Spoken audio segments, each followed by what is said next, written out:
There's so many rumors about the MCU and the future of Phase 4 that it's hard to keep up with what's what these days. There's a lot of speculation over what other films we'll be seeing from the Phase 4 lineup, and based on which characters' stories come to an end in the upcoming Avengers Endgame, who the next generation of heroes will be to enthrall audiences. So today we're going to play a favorite game of ours and dive into hypothetical land, listing off our dream casting choices for who may or may not show up in the near future of the MCU. So here's our list of the top 10 actors we want to see play superheroes in the MCU Phase 4.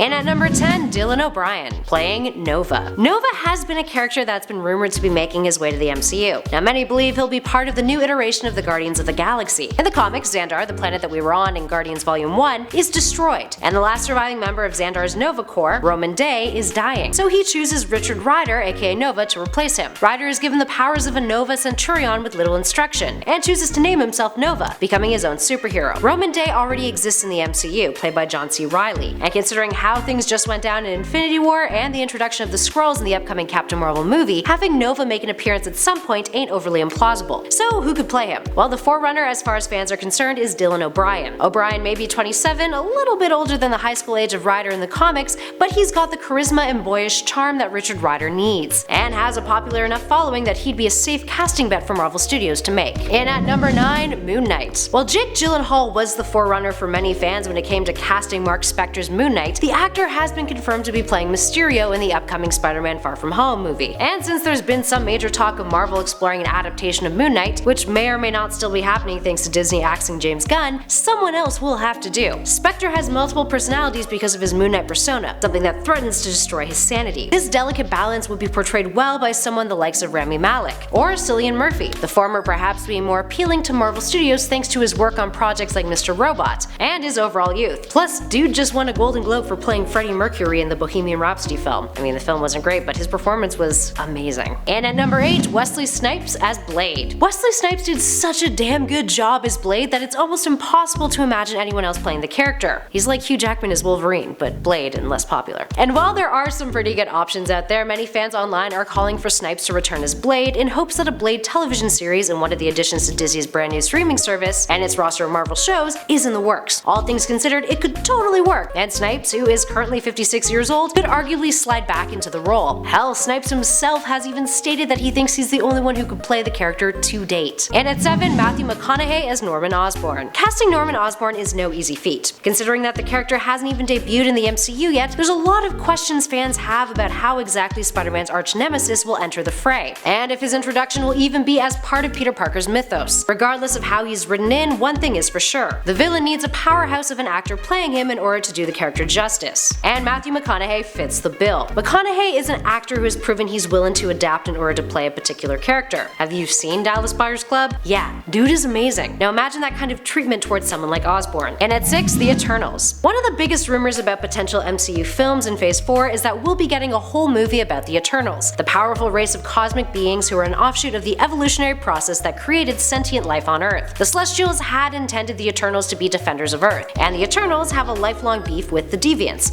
their opposing race. Our good pal Thanos is an Eternal who was born with deviancy syndrome, which made him look like a California raisin, or aka a deviant. Eternals like peace, deviants like war. That's the gist of it. Anywho, word on the street is that this potential Marvel film will star Eternal Cersei as its protagonist. Rashida Jones is the forerunner for Cersei in fans' eyes. What about the other Eternals? Well, Patrick Wilson would make a great Star Fox despite being Orm in the worlds of DC in the Aquaman movie. And Gwendolyn Christie of Game of Thrones fame would make a stellar Thena. But what about Icarus, the Forgotten One, Makari, and Ultimus? Well, let you guys decide. Give us a shout in those comments below and tell us who you think would round out that cast. And at number 5, the Fantastic Four. The Fantastic Four may not even appear in Phase 4, considering Disney and Marvel Studios are only just getting the rights back officially as the phase begins. That being said, if they were to be hinted to, there's a few good casting choices that we'd love to see take on these roles that, in the past, have been tainted by poor filmmaking. So, who could do this superhero team justice? Well, for Reed Richards, John Krasinski would be a stellar choice. He's proven on multiple occasions that he's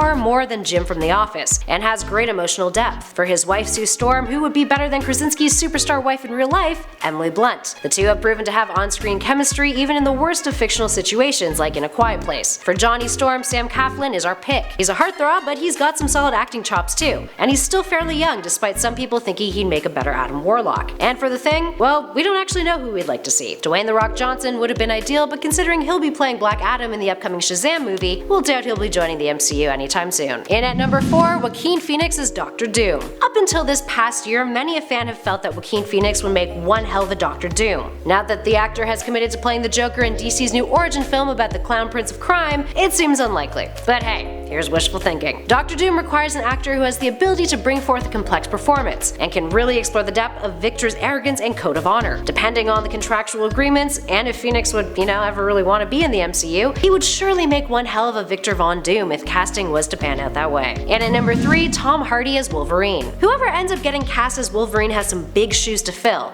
Or Hugh shoes, shall we say. Sorry, we had to. To many, Hugh Jackman was the perfect Logan. It'll be hard to not compare anyone else to the iconic actor and the way that he depicted the character since the year 2000. That's 17 years, people. That being said, there's still a lot of suggestions floating around concerning big A-list actors who could be the MCU's Wolverine, from Karl Urban to Sam Worthington, even Keanu Reeves. But the top choice for many an actor is extraordinaire Tom Hardy, who already has a long history of playing comic book characters, from Bane in The Dark Knight Rises to his recent go at Eddie Brock's Venom. While he surely has the chops, realistically, it seems that Marvel Studios may be inclined to go with someone a little younger, and someone a little less famous. Rumors of that sort include Zac Efron, who is, I think, equally as famous though, Scott Eastwood, who is Clint Eastwood's son, Jay Courtney, who appeared as Captain Boomerang in Suicide Squad, and even Daphne Keane, who played a young X-23 in 2017's Logan. And at number 2, Geraldine Viswanathan as Miss Marvel. The announcement that Marvel Studios intended to make a Miss Marvel feature film got a lot of people excited. Considering the success of Black Panther, the introduction of a Muslim character in the MCU could really mean a lot for audiences across the globe. It's a market that is finally now being recognized. People want to see representation up on the big screen. Twitter was alive with suggestions on who should pen the upcoming screenplay, and of course, who should star as Kamala Khan herself. Geraldine Viswanathan may not be one of the bigger names out there in Hollywood, but oh boy does the young actress have some serious chops, having started Netflix's The Package and the recent Blockers film. She's endearing, just like Kamala herself, and would definitely nail down the fangirl aspect of the character. Finally, and at number 1, Nikolaj Coster-Waldau as Adam Warlock. Adam Warlock is a character that was teased back in Guardians of the Galaxy Volume 2. Fans were hopeful that he'd make an appearance in Avengers Infinity War, despite James Gunn noting that his arrival was a ways away. Now that Gunn is out of the picture thanks to his unceremonious firing via Disney over some old tweets, the future of Warlock is up in the air, aside from the fact that we know he will eventually show up in the MCU. Warlock is a bit hardened though. He's not just a cosmic hero, he's one who bears a lot of knowledge and responsibility